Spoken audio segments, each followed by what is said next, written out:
Hi, I'm Jamie Poisson.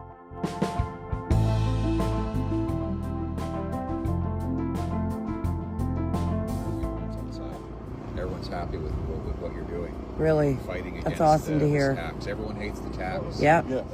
This is Conservative leader Pierre Poilievre. On Tuesday, he visited a convoy camping at the Nova Scotia-New Brunswick border. Because everyone's been screwed over, right? People believed his lies.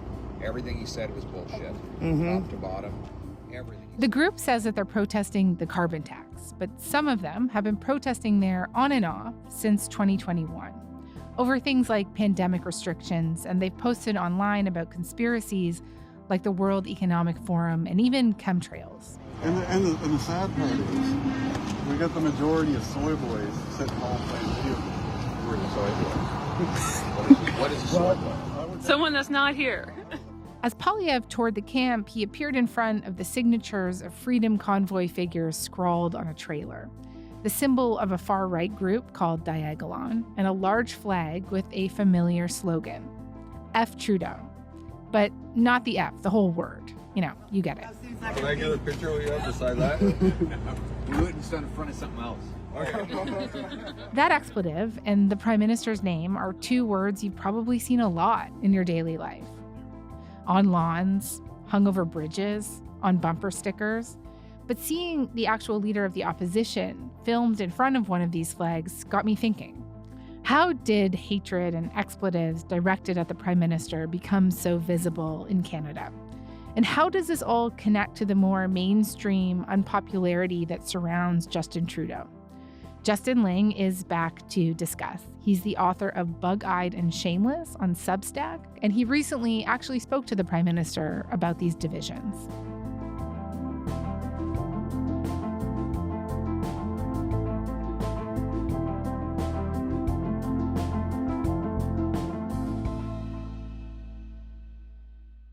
Hi, Justin. Always great to have you. Hey, thanks for having me. So before we get started, I think we should put a small disclaimer on this. So we're going to spend time talking today about how Trudeau has become the focal point of some pretty extreme groups' hatred. But I do want to be clear that that in no way means that extremists are behind all dislike of the Prime Minister, right? Yeah, having these conversations can be a bit of a high wire act, right? Because there are people out there who love the Prime Minister who think that all hatred of him is being controlled by these far-right groups. That's not the case. There are people out there on the right who think that every time we talk about this, we're saying that every single conservative and every single person who dislikes the Prime Minister is a right-wing extremist. We're not saying that either. So worth putting that on the table before we begin. So let's try and stay on that high wire. People can tell us when and where we fell off it. I'm sure they will. So let's start at the beginning. When did you first notice that there was this regular dislike for a politician that was turning into real hate for Justin Trudeau? Yeah, I mean, I think you can see the sort of undercurrents of this coming up over the last, decade or so, right? There's always been a dislike for politicians that shouldn't shock anybody. I mean, look back to Trudeau's father. I mean, there's always been animosity towards politicians. But over the last decade or so, you've seen that really focus thanks to the internet, right? Think about the intense hatred that Hillary Clinton got ahead of the 2016 campaign. And certainly it was fed by Donald Trump, but a lot of it was bubbling up from places like 4chan, and in some cases Twitter and Reddit. And, think of the conspiracy theories about her, eating children, not just dislike, but genuine kind of life-affecting hatred. It really became the model for how a lot of these, more conspiracy theory-oriented people, extremists and radicals start talking about politicians. It started really hitting Trudeau, I think, around 2019. Think back to the United We Roll convoy that went to Ottawa with sharp rhetoric for the Prime Minister. You start hearing the word treason come up.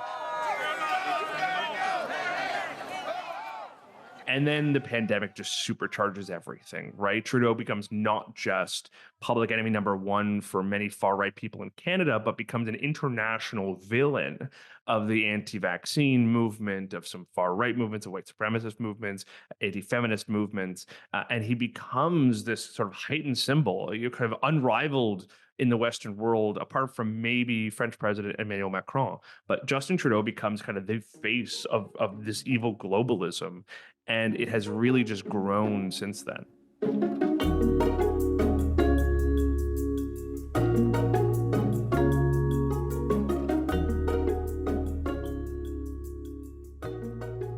Why do you think it's Trudeau and then also Macron? Like, what is it that is making them these targets? Yeah, I mean, part of it is just longevity, right? I mean, Justin Trudeau is the dean of the G7 now. I think he is sort of the dean of this, not just the G7, but of this sort of liberal internationalism that was very much on the march in 2016 or so, and then has sort of fallen apart since.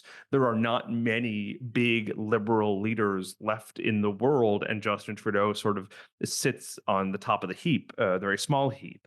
To some degree, he's felt like enemy number one because there's not a lot of other people to hate, right? Mm. But here at home, the fact that he was as vocal as he was around COVID-19 vaccines, the fact that he is as sort of moralizing as he is on some issues, whether it's access to abortion rights, whether it's feminism, LGBTQ rights, he not only supports them, but he kind of puts a real moral lens on all of it in a way that riles up some people who don't agree with him on those policy issues, right? And finally, he has this way of speaking sometimes that challenges them directly. So a lot of these people feel like they're playing a sort of back and forth tennis match with him in terms of rhetoric as they kind of amp it up and amp it up and amp it up. It's interesting. Like, I've seen people shouting F Trudeau, almost like you'd yell, like, make America great again in the States. Like, I saw a guy this weekend wrapped in a Confederate flag and with a Nazi flag, on his wall. He was yelling it. God bless Pierre Poilievre and fuck Trudeau. fuck Trudeau. Can't forget that one. Donald Trump. One thing I find interesting, so as with this border camp Poilievre visited last week, it's been interesting to see some of the same people in groups that support some of these more extreme ideas that were, heavily involved in the Freedom Convoy, also joining the carbon tax movement, right? With Trudeau as this kind of uniting thread. And so to be clear, a lot of people just don't like the carbon tax. But how do some of the factions see the Freedom Convoy and Axe the Tax as connected? I mean, they themselves say pretty openly. I mean, if you listen to some of the organizers of the anti-carbon tax rallies and these encampments, they say pretty bluntly that there's a direct line between the Freedom Convoy and the anti-carbon tax encampments. But in particular, the folks who came up with the idea of organizing these protests off the side of the highways in Nova Scotia and elsewhere, they say really bluntly that the carbon tax is the thing that is the rallying point these days. It gets the most attention. It gets people active. They even said they considered other issues to protest around, but the carbon tax was one that just worked really well for them. We do. I would like to say there have been a lot of passionate stories that we haven't been able to post on the Facebook page, just because there's some spicy topics in there, and we have to keep very focused on the carbon tax aspect of it, because that's what this mission's about. We have to emphasize that it is based on the carbon tax, the removal of the carbon tax immediately, and that is it. And then once you can, and for them, the centerpiece is always, how do we oppose Trudeau? I don't want to make a direct line between all of these, far right conspiracy theorists and those who are protesting the carbon tax, but it is worth remembering that a lot of the people who are organizing these protest movements do have kind of broader concerns and broader intentions and objectives beyond just this individual carbon tax thing. And it's a lot of the same players who go from one protest movement to the next. Yeah.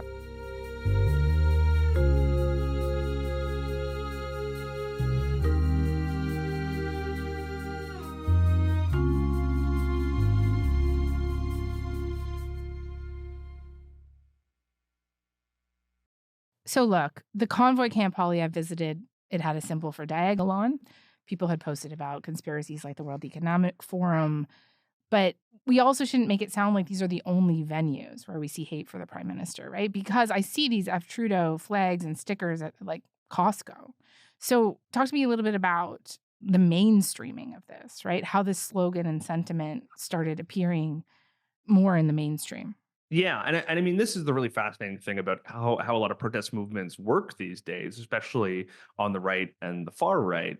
A lot of the language that started to dog Hillary Clinton had sort of been focus grouped and workshopped on 4chan and in other sort of hard right online spaces, and then slowly trickled up and entered the sort of mainstream. And in some cases, you even started to hear Donald Trump echo them and then became sort of dogma of the broader mega movement. I mean, think of something like Pepe the Frog, right? Which originally had zero kind of ties to politics, quickly became used by anti-Semites and neo-Nazis, and then wound up as the sort of semi-official logo of Donald Trump's movement, even being used by people in the Trump campaign itself, right? So there's a really interesting ways in which sort of memes and offhanded remarks or little, wink and nudge icons become sort of these mainstream symbols. And I think the fuck Trudeau flags are exactly that.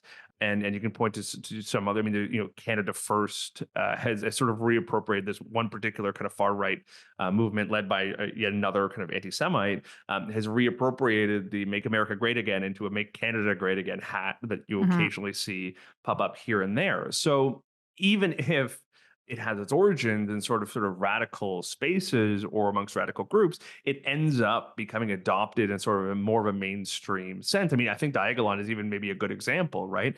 Having listened to the guys behind it a lot, I can tell you that these guys think truly abhorrent and radical things, despite publicly saying that they're a bunch of moderates or whatever. No, I can tell you that I was listening just earlier today to an interview that one of the lead Diagolon guys gave with a literal neo-Nazi fascist organizer in the U.S., and they're talking about how each movement was so in line and how much they love each other, right? So Diagolon is a deeply radical group, and yet their little symbol has become more taken up by people who share the same sentiment of, fuck Trudeau. You find people who really dislike the prime minister so much that if they find another group who also really, really hates the prime minister, they're going to be really liable to grab that group's symbology or name or reference or whatever. It's sort of, the enemy of my enemy is my friend sort of thing. And it happens all too often. And again, that doesn't mean that every single person who has drawn a little Diagolon flag on their camper or who waves an F Trudeau flag around is necessarily themselves a dangerous radical. It's not the case, but it is interesting how these small groups that hold truly radical beliefs do wind up having this kind of broader cultural influence on these movements they sort of sit in the middle of. I don't think they realize how much people hate them. So every time, like when Trudeau says Diagolon, most people hate Trudeau. So if he says he doesn't like us, they're like, oh, who are these guys? Maybe check out the Google trends for Diagolon. Yeah. Skyrockets. Everybody's looking at who we are.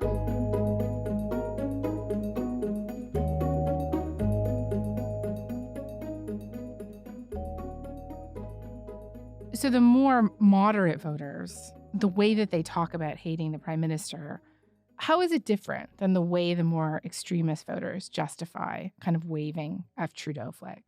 Yeah, so I think this is where the rubber hits the road in a real way, right? Because even if the average person has no idea who Diagolon is or what they are, or has no idea who Canada First is, right? That's probably the case for most of them. But when you start using the same language and when you kind of start turning into a broader movement, you tend to see that these radical groups have a surprising ability to shift and change the discourse. The fact that Pierre Poilievre starts talking about the World Economic Forum is indicative of how these groups can actually set the agenda. That my ministers in my government will be banned from participating in the World Economic Forum when I'm in government. Prior to a couple of years ago, the average conservative had probably thought positive things about the World Economic Forum if they even knew what it was, right? It's an event that conservatives used to relish going to. And now it's become a villain, right? Like a cartoonish James Bond style villainous organization for conservatives because the Conservative Party wanted to appeal to some of those more radical and conspiracy oriented organizers and influencers. So, I think a lot of the conversation around immigration is definitely taking its cues, not exclusively, but in part from some of these far right influencers. So I think even if the average person is not taking their cues from these organizations directly, or these influencers or streamers or groups or whatever, I think you can see the ways in which these more radical groups can shift the conversation in their own direction. Right. So you think, it's not like it's two radically different conversations, that there's like through lines from these extremist groups into the mainstream. Yeah. And I mean, this is the consequence of our media culture, right? Like, we no longer have a public discourse where newspapers and TV channels and think tanks are primarily driving the bus.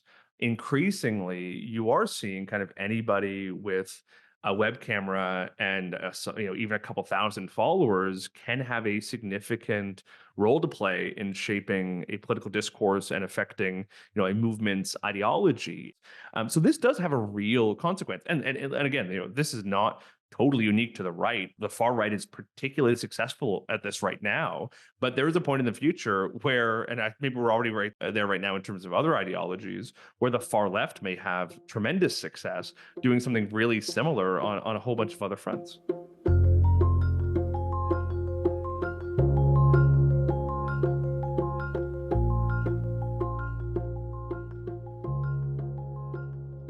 What about the argument that someone might make that they're like, look, I have one of these F Trudeau stickers on my car, not because I'm influenced by the far right. I don't care about the World Economic Forum or, conspiracies around vaccines. I just really don't like the Prime Minister. I don't think that he's done enough to nurture our energy sector. I think that he's put this country into crippling debt. I just don't like him. And so this sticker just really kind of speaks to that sentiment for me. And hey, fair enough. I mean, listen, like, I don't like the sentiment of the F Trudeau stickers, because I think while we can probably over nostalgize civil discourse in politics, I think literally saying, fuck the Prime Minister, no matter who it is probably cheapening the political discourse and making it angry in a way that it doesn't need to be. But listen, there are people out there who will say inflation has run rampant. I think the Prime Minister's lost the plot. We didn't build enough housing. You can go down the list of genuine policy grievances. And no, you're right. Like, not everybody who doesn't like him is even being influenced in any way by these movements. And you might see some conservatives, or even not conservatives, who really hate him and who also hate the conspiracy theories being driven by these far right groups. Absolutely. I would even say that camp is probably still the actual silent majority out there. But that doesn't mean we shouldn't still sit and follow and study some of these burgeoning far right movements. All I'm really saying is we have to be aware of this, or else we're not going to see the actual influence these movements have on our politics. You talked earlier about Pierre Poilievre's role in talking about the World Economic Forum, kind of bringing that to the forefront and the conspiracy theories around that. What role, if any, do you think he's played in fanning the hatred directed at the Prime Minister, at Trudeau, especially beyond kind of the extremes, right? I think if you pretend that Pierre Poilievre is not both benefiting and encouraging this, then you're being purposefully naive. Pierre Poilievre, from the very kind of beginning of his leadership aspirations, has identified this particular strain. And I'm talking now about, probably the 8 to 10% of the country that is sort of captured by this misinformation or conspiracy theories, the 8 to 10% who are radically against the Prime Minister, who might be susceptible to the idea that he's committed treason or that he encouraged vaccines that killed scores of people, right? Whatever.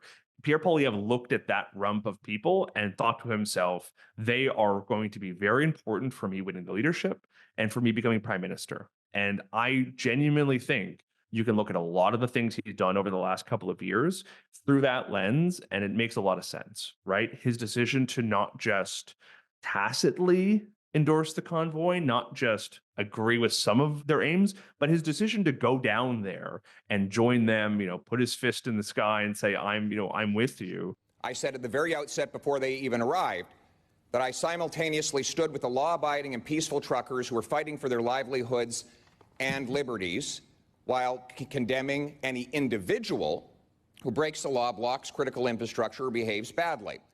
That is the position. His decision to use a lot of the language he's used around the World Economic Forum, which he knows full well is a deranged conspiracy theory. His decision to endorse restrictions on trans health care for youth. Puberty blockers for minors? Do you agree with that? Do you agree with that? I think that we should protect children and their ability to make adult decisions when they are adults. His decision to stop by this anti-carbon tax protest. All of this is with an eye to looking at the sort of mobilized and militant group of people who really, really, really hate the prime minister, and to try and use them to generate momentum for his own aspirations.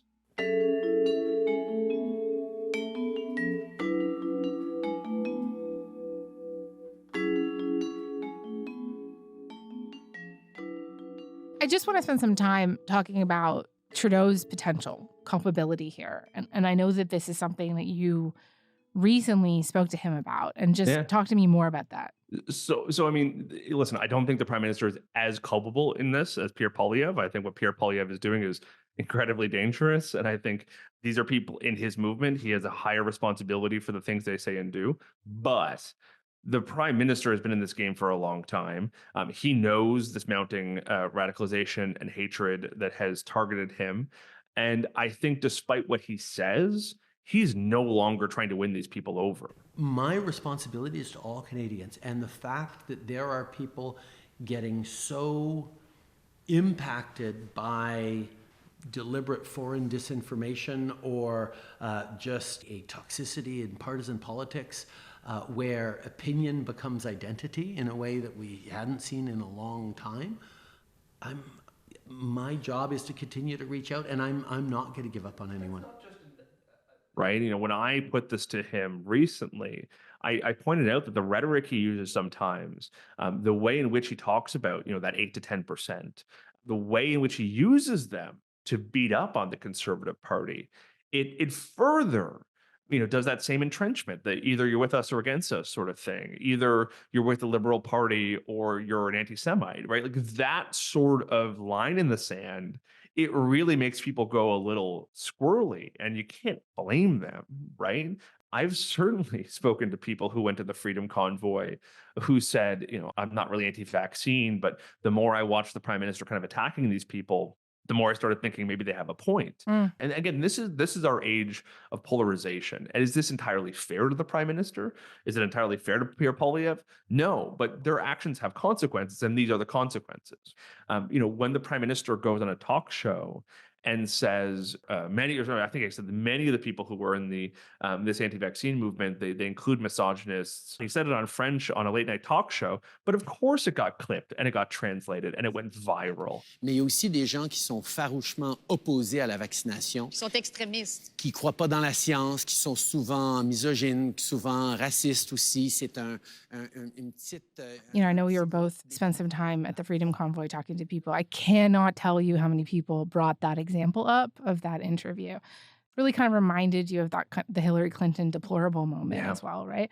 So I mean, what do you think that the prime minister, given how deep this hatred seems to go, do you think it's possible that if he changed his tone around this, that he still could reach some of the people, waving these flags who feel such animosity towards him? I guess if not for an election, perhaps just for the country's sake. Yeah, I think that's a good way of putting it too.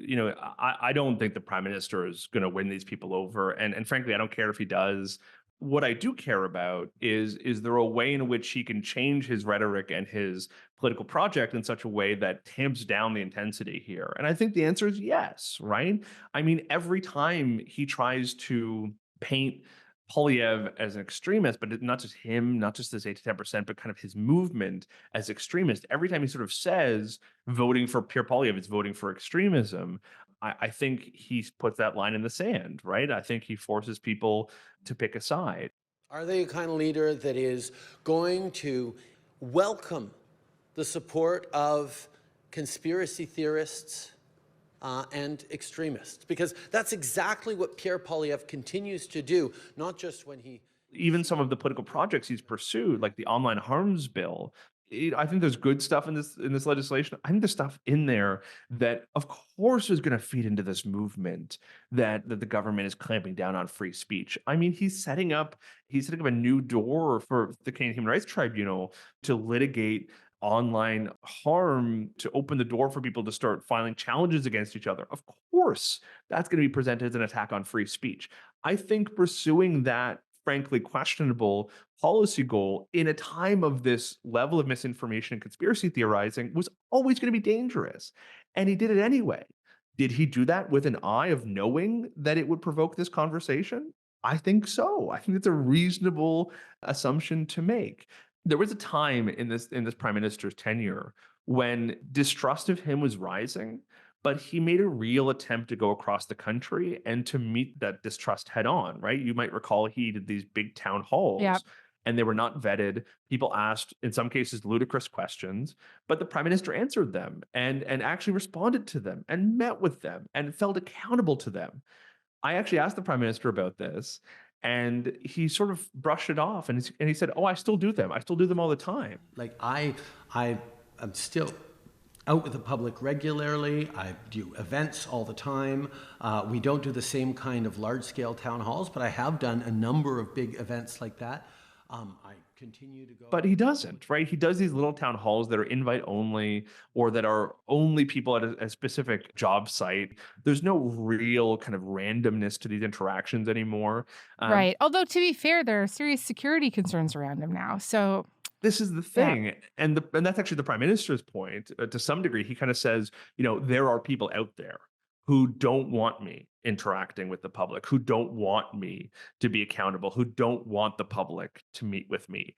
And it's kind of bizarre because it's a bit of a paranoid statement, right? I mean, it's not entirely wrong, but at the same time, you're the prime minister trying to figure out how to have those real interactions, trying to figure out how to get back to that, I think should be a real priority for him.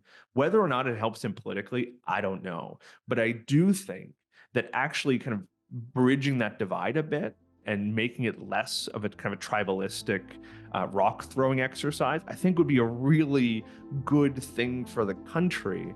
And I kind of do hope he gets back to it. All right. On that note, Justin, thank you so much for coming by. It's always a pleasure. Thanks for having me.